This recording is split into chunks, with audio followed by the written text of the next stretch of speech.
Welcome back to my channel. और आज का टॉपिक होने वाला है स्टेफाइलोकोकस ऑरियस के बारे में। ठीक है, ये बहुत ही इंपॉर्टेंट टॉपिक है और मैंने इसके पीछे एक शॉर्ट वीडियो पहले बना चुकी हूँ। आज मैं लॉन्ग वीडियो बनाने वाली हूँ और इसके आप लास्ट तक बने रहना, क्योंकि मैं आपको ये वाले नोट्स जो है बहुत ही इजिली आपको मेमोराइज रहेगा। तो ये वाले नोट्स भी मैं आज आपको प्रोवाइड करने वाली हूँ स्टेफाइलोकोकस ऑरियस के बारे में। So let's start it. Staphylococcus aureus एक gram positive spherical shaped bacteria है, मतलब ग्राम पॉजिटिव राउंड शेप का बैक्टीरिया है जो कि वैसिलोटा फैमिली से मेंबर से बिलोंग करता है। स्टेफाइलोकोकस ऑरियस नॉर्मली हमारा नॉर्मल माइक्रोफ्लोरा है या नॉर्मल माइक्रोबायोटा, मतलब नॉर्मली हमारी बॉडी पे रहता है, अपर रेस्पिरेटरी ट्रैक पे और हमारे स्किन पे ये नॉर्मली रहता है। ठीक है, staphylococcus aureus normal skin microbiota है और हमारे नोज में, नॉस्ट्रिल में और जो फीमेल्स होती हैं उसमें लोअर रिप्रोडक्टिव ट्रैक्ट्स में ये स्टेफाइलोकोकस ऑरियस प्रेजेंट होता है।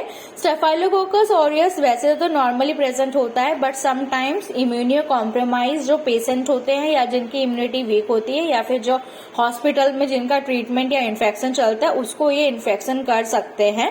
और साथ ही में जो भी हमें पिंपल्स होते हैं, वॉयल्स, इम्पेक्टो एवेसिस जो होते हैं वो भी स्टेफाइलोकोकस ऑरियस करता है। हमारे फेस में जो पिंपल्स हो जाते हैं उसमें येलो कलर का पस जो होता है वो स्टेफाइलोकोकस ऑरियस इसका मोस्ट कॉमन रीजन होता है। और staphylococcus aureus life threatening disease भी बहुत अगर ये डेंजरस फॉर्म में हो जाए हमें तो काफी लाइफ थ्रेटनिंग डिजीजेस भी ये करता है, जैसे कि pneumonia, meningitis, osteomyelitis, endocarditis, toxic shock syndrome, bacteria and sepsis जैसी बीमारी भी ये कर सकता है। और staphylococcus aureus one of the most 5 common causes है हॉस्पिटल एक्वायर्ड इन्फेक्शंस, मतलब नोजोकोमियल इन्फेक्शन का इसका मतलब ये होता है कि पेशेंट ट्रीटमेंट करने गया हॉस्पिटल में, किसी और चीज का लेने गया, सर्जरी हुई उसकी किसी और चीज से और मोस्टली उसको ये वाला इन्फेक्शन वो हो जाता है। तो मतलब हॉस्पिटल से हुआ इन्फेक्शन का ये मोस्ट कॉमन रीजन होता है। अब हम इसकी हिस्ट्री और डिस्कवरी के बारे में पढ़ते हैं। सबसे पहले जो साइंटिस्ट थे अलेक्जेंडर ऑंगस्ट्रॉम साइंटिस्ट थे। ठीक है, इन्होंने इस बैक्टीरिया को इटसेल्फ डिस्कवर किया था 1880 में। उसके बाद इसका जो टर्म है स्टेफाइलोकोकस ऑरियस उसको first time used by Frederick Julius Rosenbach. ठीक है, ये बहुत इंपॉर्टेंट है, एंट्रेंस एग्जाम में एमसीक्यूज में ये आ सकता है कि staphylococcus aureus was first used by, ये किसने नाम रखा था, फ्रेडरिक जूलियस रोसेनवेंच ने इसका नाम रखा था। ठीक है, सो रोसेनवेंच क्वाइन किया था उन्होंने ये स्पेसिफिक टर्म स्टेफाइलोकोकस ऑरियस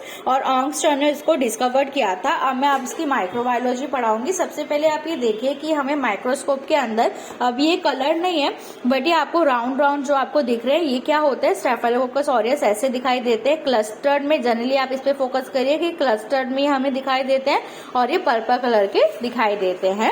सो अब हम इसका आगे पढ़ने वाले हैं इसकी माइक्रोबायोलॉजी। ठीक है, staphylococcus aureus grapes cluster very, मतलब इसका ये अरेंजमेंट ऐसा होता है कि इरेगुलर अरेंजमेंट होता है, ग्रेप्स जैसा, बंचेस ऑफ ग्रेप जैसा हमें लगता है।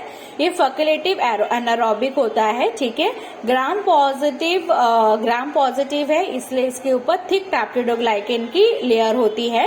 स्टेफाइलोकोकस ऑरियस नॉन फ्लैजिलेटेड है, इस पर फ्लैजिला नहीं होता इसलिए नॉन मोटाइल है और ये स्पोर्स भी नहीं बनाता।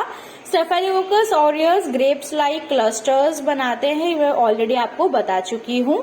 ठीक है, और इसको ग्रो करने के लिए बहुत सारे मीडिया यूज होते हैं माइक्रोबायोलॉजी में, जैसे कि MSA मैनिटोल सॉल्ट अगार यूज हो गया, ट्रिप्टिक सोया अगार यूज होता है या फिर आपका ब्लड इन्फ्यूजन भी यूज होता है। ठीक है, ये सारे मीडिया इसके लिए यूज करते हैं। वो मोस्ट कॉमनली हम मैनिटोल सॉल्ट अगार का यूज करते हैं जिसके ऊपर इसकी गोल्डन या येलो कलर की कॉलोनीज आती है, जैसे आप इसमें देख सकते हैं। स्टेफाइलोकोकस ऑरियस की जो ग्रो आएगी MSA पे वो येलो कलर की आती है और जो क्योंकि उसने मैनिटोल को फर्मेंट किया होता है वहां पे इसलिए। और स्टेफाइलोकोकस एपिडर्मिस की रेड कलर की कॉलोनियां आती है, ये आप इजीली देख सकते हैं।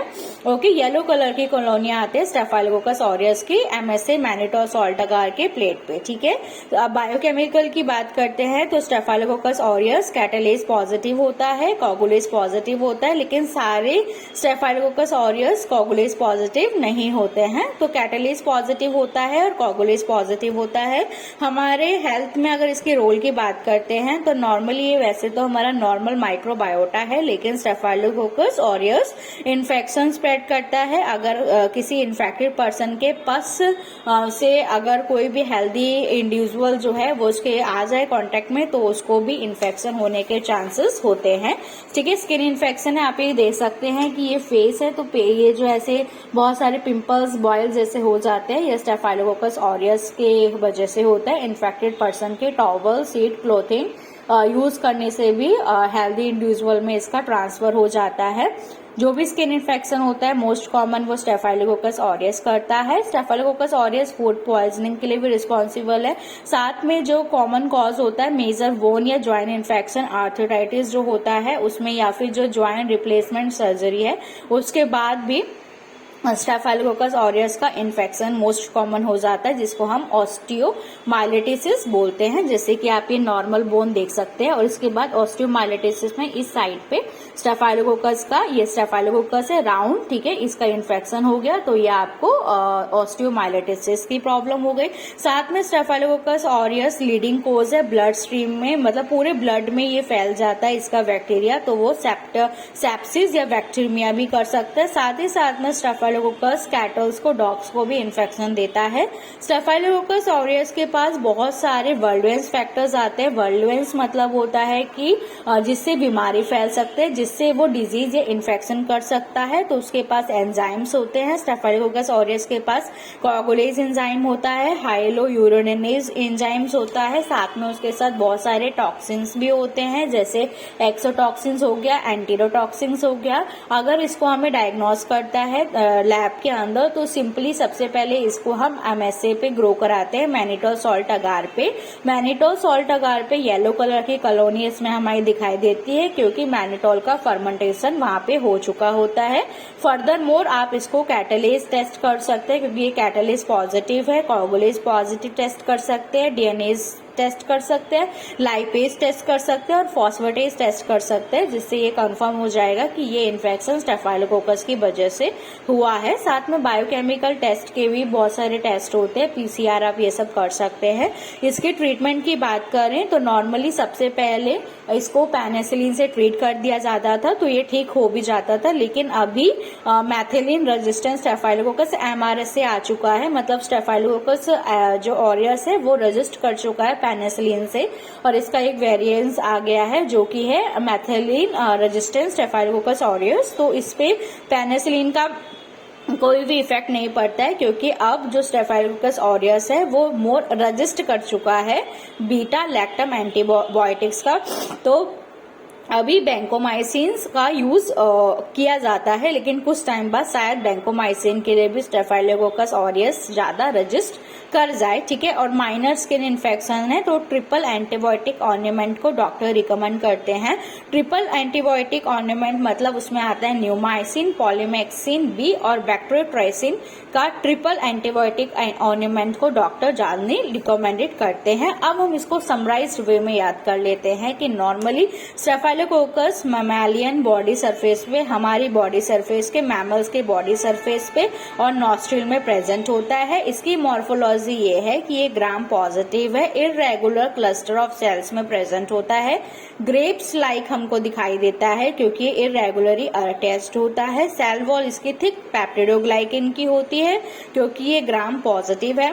नॉन फ्लैजिलेटेड फ्लैजिला नहीं है और कोई मोटाइल नहीं है, फ्लैजिला नहीं है, स्पोर्स नहीं है और ये सब कैप्सुलेटेड होते हैं, ठीक है। इसके ऊपर कैप्सूल्स होते हैं। अब हम कल्चर कैरेक्टरिस्टिक्स देख लेते हैं। ये एरोबिक और माइक्रो एरोफिलिक होता है, मतलब जनरली इसको ऑक्सीजन की रिक्वायरमेंट होती है और थोड़े ऑक्सीजन भी हो तो भी ये सर्वाइव कर सकता है। इसकी जो कॉलोनीज हैं वो सॉलिड मीडिया पर कैसी आती हैं, ये इसके मीडिया है, इनरिच्ड मीडिया है।